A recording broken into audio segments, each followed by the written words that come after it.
I am making a video today of a morning movement routine that I do especially when it's cold outside, but it just feels really good. And you can do it in your bed.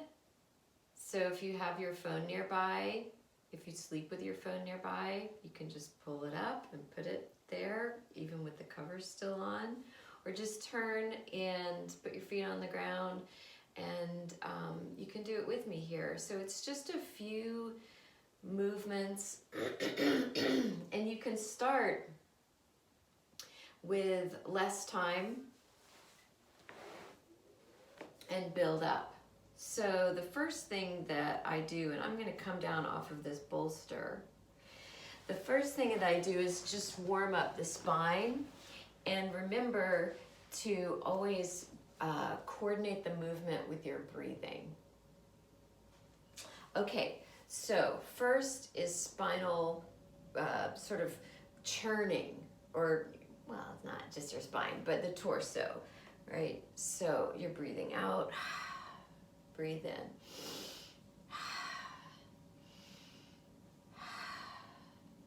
And you can go as slowly or as quickly as your body allows you to do.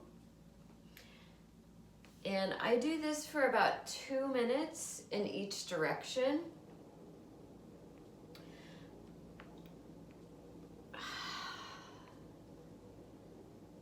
But today, I'm just going to do it for about a minute in each direction. We can start there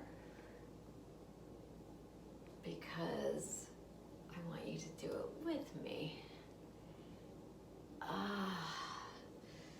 So about 30 more seconds, and you'll feel yourself begin to warm up, and you may feel a little stiff in your hips and your spine when you first begin. I did. But things begin to loosen up as the blood begins to flow. Remember the breathing. Okay, so that's about a minute. And now we'll reverse for about a minute. Okay, and you may notice some differences in where it's tight around your hips or your low back. If you feel pinching or, a lot of discomfort, maybe back off. Don't make the circles a little bit smaller.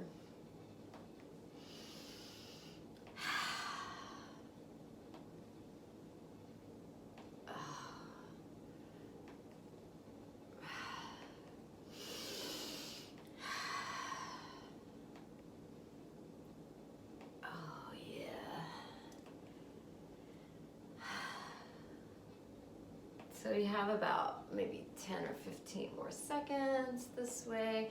And, the bigger circles you can make comfortably, the more effort you put in, the warmer you're going to get.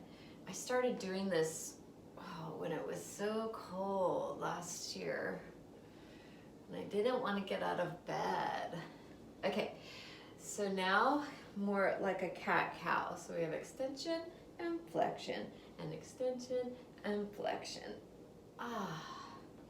And make this as much about the upper body, like spreading the shoulder blades away from your spine and pulling the shoulder blades toward your spine, as much as it is about the lumbar spine, right?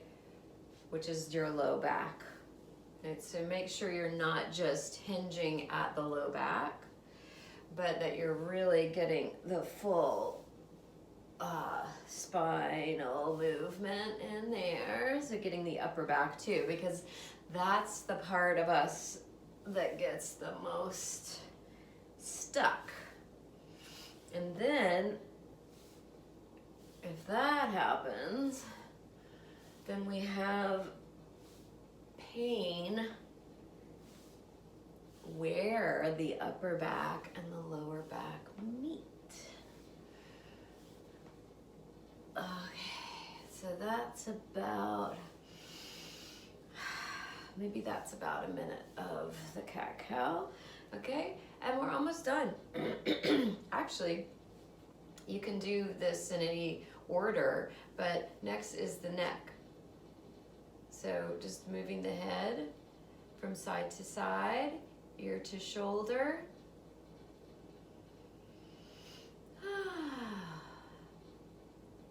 That's good. So one thing that I see here is, well, we get tight, and so there's, let's see, I guess folks tend to go like this, or maybe turn the head. So just make sure, or lift the chin, right? So make sure that your chin stays parallel to the floor and your nose points straight forward, as opposed to sort of turning like this. Your head, your body will do that to sort of scoot away from the tightest area. So you have to rein it back in and have good alignment. Okay, and then we turn and look, and turn. Same thing here, chin parallel to the floor. And you may feel in this exercise, or in the one that we did just before, that you may hear some crunchiness in the neck, right? You may feel some of that. So it's important to lift as tall as you can, so you give yourself traction using the strength of your muscles, right? So that creates space between the vertebrae, and then you probably won't hear quite as much creaking and crackling and crunchiness. Okay, and then chin down, and then as you lift your head up, lead with the chin. So just gently push the chin forward and out, and breathe in and breathe out, and breathe in and breathe out. Okay, and then the shoulder roll, we can roll 2, 3, 4, and forward, 2, 3, 4, and one shoulder forward and the other one back, and switch and switch and switch and switch, and keep breathing. Okay, and then I love this last exercise so much. Hands to your heart, and you're twisting, really twisting mostly in the upper back. Pull your fingertips back towards your wrists so that you're getting a nice stretch through the forearms, right? And try to extend your arms completely. You're pulling this shoulder blade towards your spine, and maybe stretching this front arm, that shoulder blade, maybe a little bit away from the spine. Okay, so we breathe in and breathe out. Breathe in and breathe out. And then I speed it up.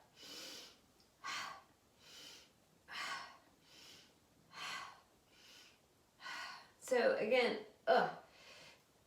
adjust the hands and how much you're twisting if you have pain.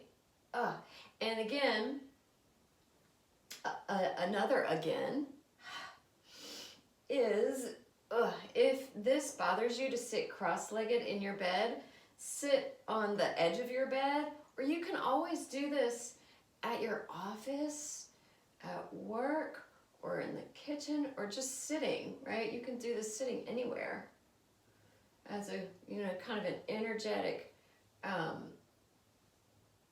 break, energy break.